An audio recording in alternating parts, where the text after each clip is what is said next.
She had spent years proving herself, pouring her heart into every project, only to be accused of a mistake she didn't make. Fired on the spot, her career seemed over before it even began.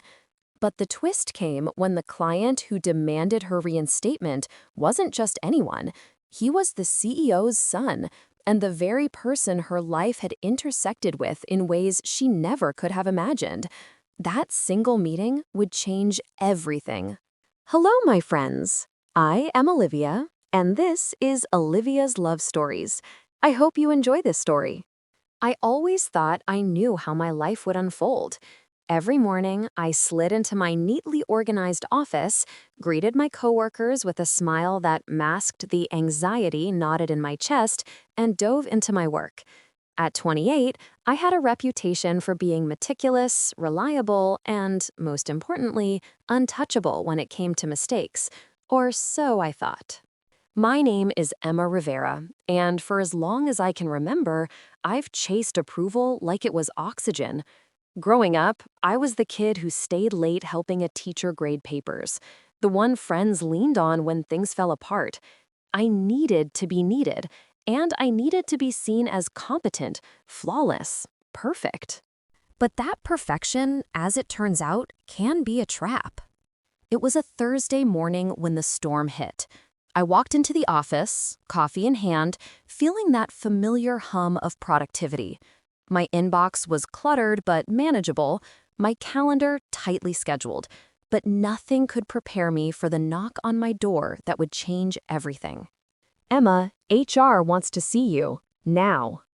I felt a chill crawl down my spine. HR rarely called someone in without warning. My pulse quickened as I followed the familiar fluorescent-lit hallway, each step heavier than the last. When I entered the room, the air felt unusually thick, as if the walls themselves were closing in.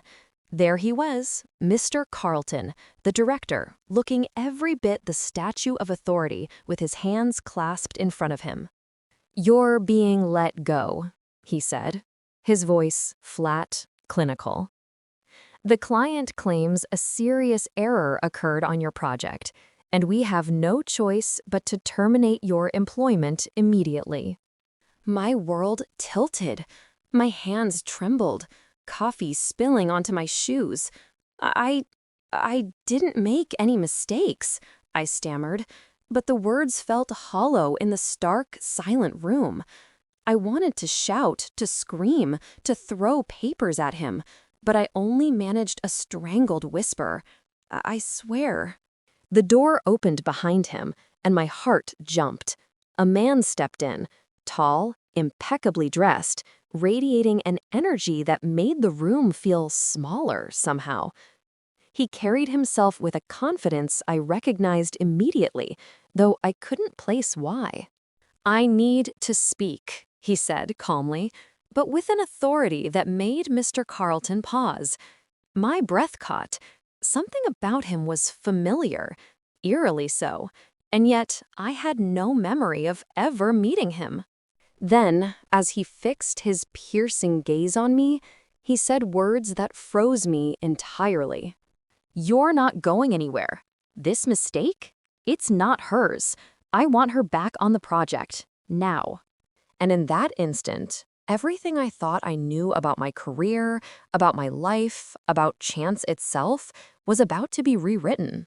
I stared at him, my mouth dry, mind scrambling for words that didn't exist.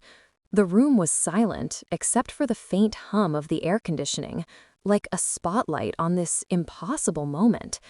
The man's eyes held a sharp intensity, but also a calm that somehow made me feel seen, really seen, for the first time in hours, days, maybe years. "Excuse me?" I managed, my voice trembling. Who are you?" He smiled faintly, the kind of smile that didn't give anything away, yet demanded trust. "Someone who knows the truth," he said simply. His words were like a warm hand on my shoulder, and for reasons I couldn't explain, I believed him. Mr. Carlton shifted uncomfortably. "Sir, this is highly irregular." Not at all, the man interrupted, his tone soft but unyielding. I am the client, and I will not approve of punishing someone for a mistake she didn't make. Reinstatement starts today. My heart hammered so violently I thought it might burst through my chest. I could barely breathe. Reinstatement. The word sounded surreal, like a lifeline thrown into a stormy sea I thought I drowned in. As I tried to process what was happening, my eyes met his again. Something about him tugged at a memory I couldn't quite place. I'd seen him before, somewhere, or maybe it was a dream, a fragment of someone who had mattered long ago. My chest tightened with the faint, inexplicable ache of recognition, and a question lingered on the tip of my tongue, but I didn't dare speak it. He turned toward Mr. Carlton. I expect this resolved quietly. Mistakes happen, but firing the wrong person, that's not how we operate. I could see the director's shoulders slump slightly, defeated by authority he couldn't argue against. My relief was overwhelming, but mingled with a nervous curiosity. Who was this man? And why did my chest tighten every time our eyes met? He finally looked back at me. "Emma," he said, and the sound of my name on his lips sent a shiver down my spine. "Don't let this shake your confidence. You're exactly where you're supposed to be." The office door closed behind him, leaving only the hum of the fluorescent lights and the faint scent of coffee lingering in the air. I sank into my chair, hands trembling, trying to steady the whirlwind of emotions inside me.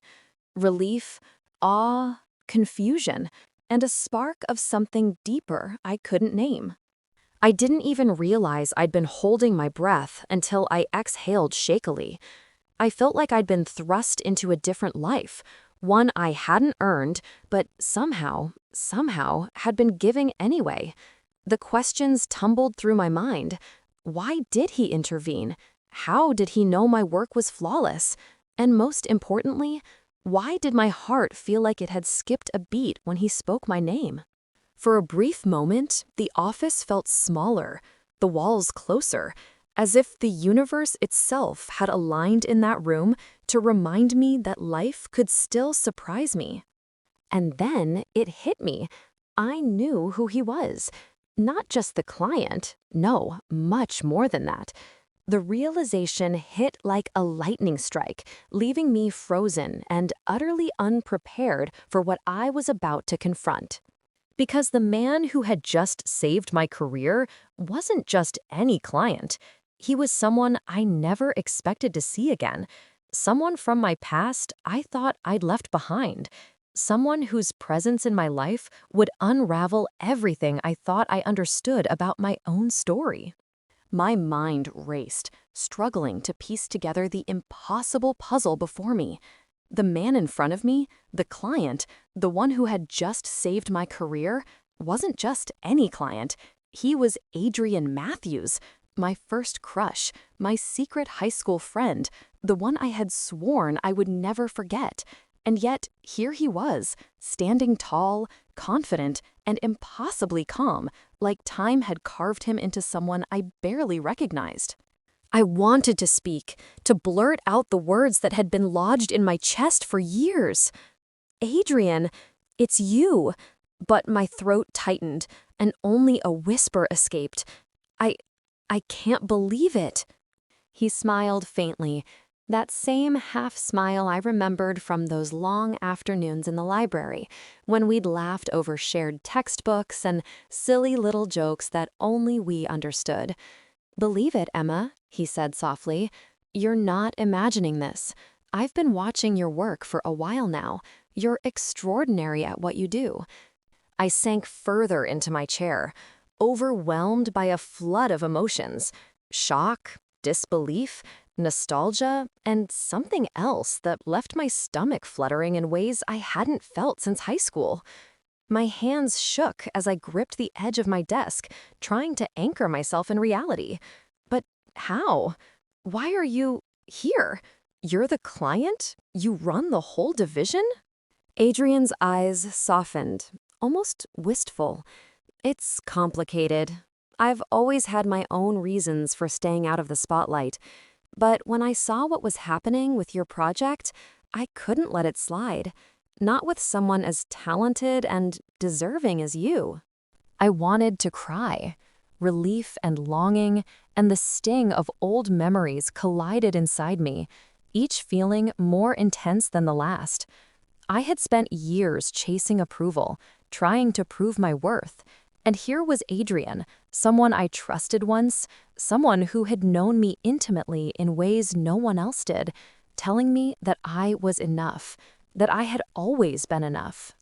And yet, there was a tension between us too.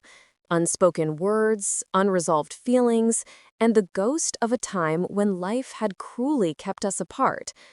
I remembered that summer before college, when he had disappeared without a word, leaving me heartbroken and confused. That wound had never truly healed, though I had buried it under years of ambition and relentless work. I don't know what to say, I whispered, my voice barely audible.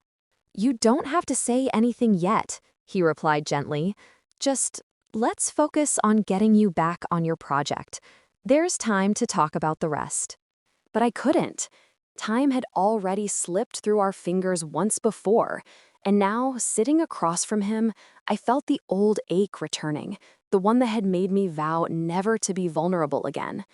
Yet beneath it all, a spark ignited, a tiny, dangerous hope that maybe fate had given us a second chance. As I tried to steady my racing heart, my phone buzzed. A notification from HR flashed across the screen. Please meet in the main conference room immediately. Urgent. My stomach dropped.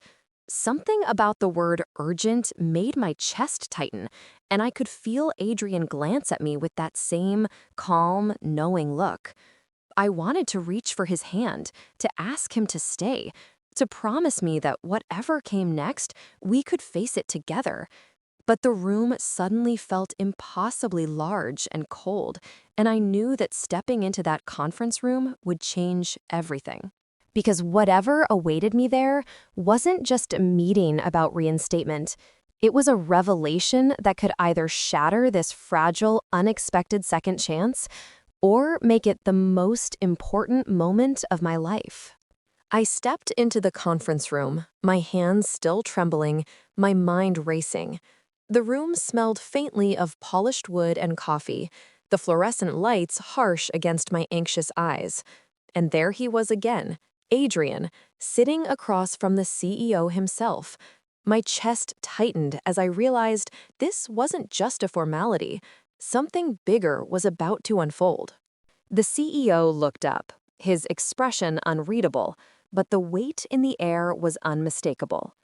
Emma, he began, his voice carrying authority, we've reviewed the project, and after speaking with our client, his eyes flicked to Adrian, who gave a subtle nod, we recognize that the error was not yours. In fact, we owe you an apology for the premature termination. Relief washed over me, but it was complicated by the storm of emotions in my chest. I had been vindicated, yes, but more importantly, Adrian had done this. He had gone to the lengths of confronting his own father's company to protect me. My throat tightened, and I felt a lump form as the realization hit. He hadn't just saved my career. He had reminded me that someone still believed in me, fiercely and unapologetically. After the formalities, the CEO excused himself, leaving Adrian and me alone. The silence stretched between us, heavy and intimate, filled with all the words we hadn't spoken in over a decade. My heart hammered as I finally dared to look into his eyes. "Why?" I whispered. "Why go to all this trouble for me?" He leaned back slightly, a faint, almost shy smile tugging at his lips. "Because I never forgot you, Emma. I never stopped noticing you, even after all these years. Seeing you accused of something you didn't do, I couldn't let that happen. Not to you. I felt tears sting my eyes, unbidden, as memories of our shared past crashed over me. Late night talks, whispered secrets, the laugh that always felt like home. Adrian, I thought you were gone forever, I said, my voice trembling. I know, he replied softly, reaching out a hand. And I'm sorry. I left when I shouldn't have. But I'm here now. Something inside me that I had buried under years of work and caution shifted. The fear, the self-doubt, the aching longing, all of it melted into a fragile hope that maybe, just maybe, we could rewrite the story we had once left unfinished. I took his hand, and in that simple gesture, the years of separation and regret seemed to dissolve. The office, the fluorescent lights, even the tension of the corporate world faded into the background.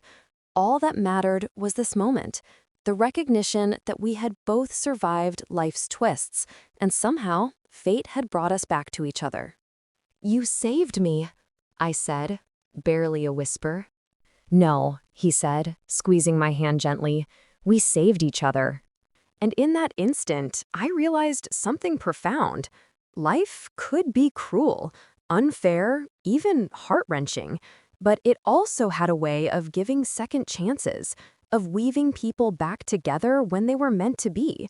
My career was restored, yes, but more importantly, my heart had found its way home. As we left the conference room, side by side, I felt a quiet certainty settle over me.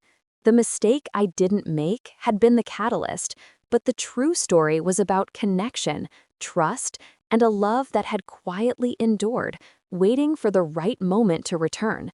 And I knew, deep down, that this was just the beginning of a story far greater than either of us had ever imagined.